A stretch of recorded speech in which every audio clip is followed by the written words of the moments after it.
যদি তুমি তোমার স্নাইপারের খেলা দিয়ে পুরো বাংলাদেশকে তাক লাগাতে চাও, তাহলে নিঃসন্দেহে তুমি আরিসকে ফ্লিকারকে দেখতে পারো। ফ্লিকারের স্নাইপার চালানো এতটা মারাত্মক যে কেউ দেখলে তার প্রশংসা না করে থাকতে পারবে না।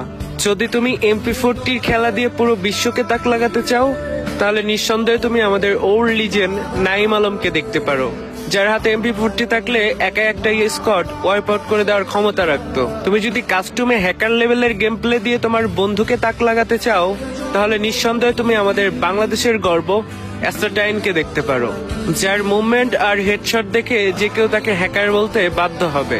যদি তুমি চাও বিআর ম্যাচের পুরো 52টা এনিমি তোমার ভয়ে আতঙ্কে থাকুক, তাহলে নিঃসন্দেহে তুমি আমাদের বাংলাদেশের গর্ব মুন্না 10K কে দেখতে পারো, যার ভয়ে বিআর ম্যাচের পুরো 52টা এনিমি আতঙ্কে থাকে। কিন্তু তুমি যদি এই সবগুলো একসাথে দেখাতে চাও, তাহলে নিঃসন্দেহে তুমি দেখতে পারো আমাদের ফ্রি ফায়ারের ওল্ড লিজেন্ড, ফ্রি ফায়ারের king, the one and only রাইস্টার।